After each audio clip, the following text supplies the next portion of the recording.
Welcome to the deep dive.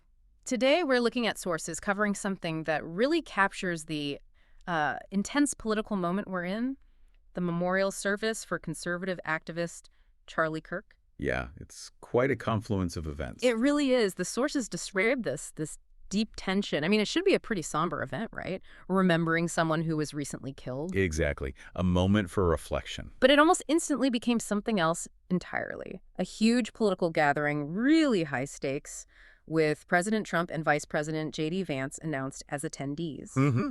So our mission today is to sort of explore that duality, how the need for maximum security clashed with these competing political stories and basically took over the memorial itself. And that duality is absolutely key. Charlie Kirk, well, he was definitely prominent, often controversial, and his death has set the scene for an event that the source material says is happening amid just, well, extreme antagonism. Right. And when you have the sitting president and vice president there, the logistics, the security risks, they just explode. It immediately pushes it way beyond a typical memorial. Okay, let's unpack this. Starting with the security, that seems to be the first thing the sources really zeroed in on, these incredible measures. Absolutely. That's the first layer that changes the whole feel.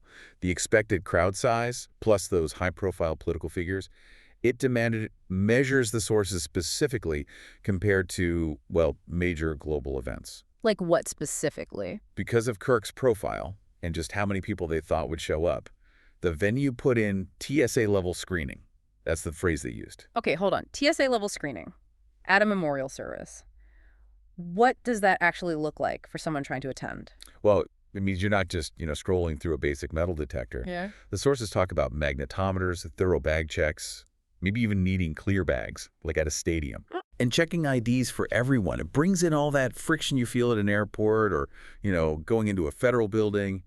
It turns what should be a personal, maybe solemn gathering into this kind of fortress. Yeah, that friction is a good word for it. The rules about what you can even bring in would set a tone of threat. Definitely. A tone of imminent threat, even before you get inside. And what's fascinating here is the official label they put on it. The sources mentioned this gathering got a security designation usually saved for something like the Super Bowl. That comparison, that's really the core insight here. Super Bowl security, it often falls under these specific, very high-level federal designations. Good means. It means serious coordination. Federal, state, local law enforcement, all working together, sharing intelligence, maybe bringing in specialized units like canines, possibly even aerial surveillance. For a memorial service. Exactly. To give that level of protection to a memorial service just highlights the perceived threat level or, the documented threat level facing the people attending and especially the speakers. So the obvious question is why?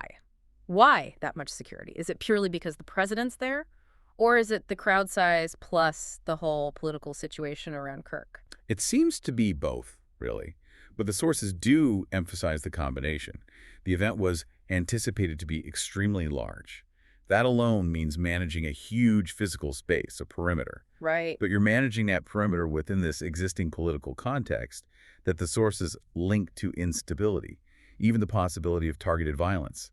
So this high security designation, it's like the ultimate preventative measure, trying to completely neutralize that volatile political atmosphere surrounding the event. And that level of security, it almost acts like a magnifying glass, doesn't it? It shines a light right on the political polarization. Sure. Which brings us to the conflicting stories, the narratives that the source material lays out. That's right, because the intense security immediately gave fuel to two very different camps. Okay, what were they? Well, first you had the administration's position. They were clearly trying to use the whole situation to blame the radical left for, creating the violence and the tension that made all this security necessary in the first place. So their story is, we're just defending people from outside troublemakers. Essentially, yes. Defending attendees from external agitators. That's the narrative. And then the flip side, the critics. Exactly. You have critics arguing that the massive scale of the security, the way it just dominates the whole event, is maybe being deliberately used, or at least amplified, to justify government overreach. How so? They argue that this intense focus on threats and the huge law enforcement presence that results serves a political aim, maybe to paint any kind of dissent as inherently dangerous. And we should definitely remind everyone listening, these are the political claims reported in the source material. We're not drawing these conclusions or saying one is right. Absolutely crucial point. We're reporting what the sources describe as the competing interpretations. But just the fact that these two powerful opposing explanations exist for why the security is needed, it really frames the whole memorial as an ideological battleground, doesn't it? Instead of just a tribute. What's fascinating here is precisely that clash. The way these two narratives collide, one blaming outsiders, the other suspicious of the authorities themselves, that's really critical for understanding the atmosphere of the event. Okay, so within this incredibly tight Super Bowl level secure zone, we get maybe the most interesting and kind of confusing detail from the sources. A specific security incident happened anyway. Yes, this is where it gets really messy. Despite the TSA checks, despite the massive police presence, a man was detained right there at the venue. Right, and not for something minor. The reasons given were serious. Impersonating law enforcement and carrying a weapon. Wow. Okay, so that sounds like a major security breach, right? Someone armed, trying to get through, pretending to be a cop, gets caught. You didn't think so. Given the security level, that should be a straightforward story. Right. Protocols worked, threat neutralized, but then things got muddy almost immediately. The organizers of the memorial service started putting out conflicting information right after the detention was reported. Conflicting how? They later suggested that the guy who was detained was actually just an uncoordinated private security advisor. Wait, hang on. How do you square impersonating law enforcement and carrying a weapon with being an uncoordinated private security advisor? Did the sources explain that? No, they didn't offer a neat explanation, and that's why this detail is so telling, I think. What does it tell you? The implication seems to be that in this super high-pressure, politically charged environment, the lines between private security and official law enforcement were maybe really blurred. Or maybe the coordination was just terrible. So bad that a legitimate security person, if that's what he was, ends up getting detained for felony charges. Potentially. Or think about it the other way. If he was private security, why was he allegedly impersonating law enforcement? And if he was impersonating law enforcement, how is the event allowing private security guys to be armed and operating without coordination? It just doesn't add up neatly. It suggests that even with all the planning for maximum security on the outside, the reality inside the perimeter might have been pretty chaotic, prone to internal mix-ups. Exactly. The security operation itself almost became a source of instability, ironically.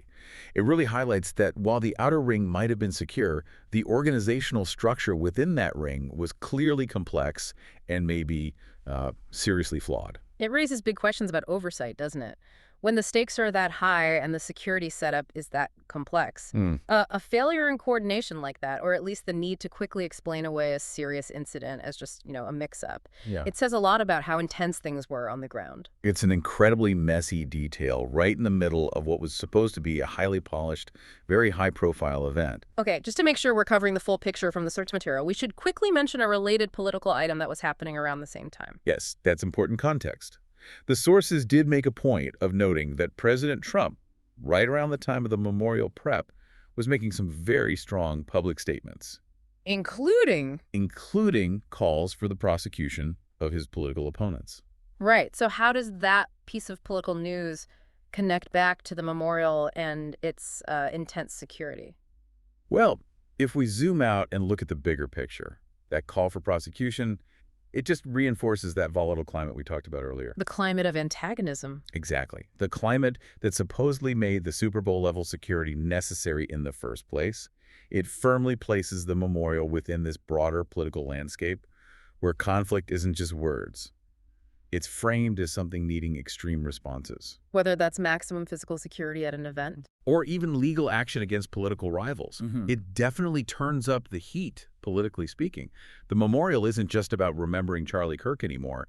It becomes a kind of staging ground for a wider political movement that sees itself as actively in conflict on multiple fronts. Okay, so let's try and tie this together for you, the listener. We've dug into the sources on the, frankly, unprecedented security measures for a memorial service because the president was attending. We talked about the reality of TSA-level screening and that massive Super Bowl security designation. Right, and we looked at that specific kind of contradictory incident with the armed man who was detained, which really highlighted the potential for chaos even inside the security bubble. And finally, we synthesized those deeply polarized claims surrounding the event itself, how the need for maximal security became politicized from both sides. So our final thought for you to maybe mull over is about this fundamental shift we saw described in the sources. How does applying this intense maximum security framework actually change the psychological nature and the political nature of a gathering, even one that's supposed to be a tribute? Yeah, that's a heavy question. When personal grief gets so completely merged with high-stakes political theater, the focus inevitably changes, doesn't it? Does that overwhelming presence of security, that constant reminder of threat, fundamentally turn the event from an act of remembrance into something else? Like what? Maybe into an expression of political vulnerability, or even a show of force against perceived enemies. It really makes you question the cost of safety and maybe even what assembly means in today's polarized world. Something to think about. That's all for this deep dive.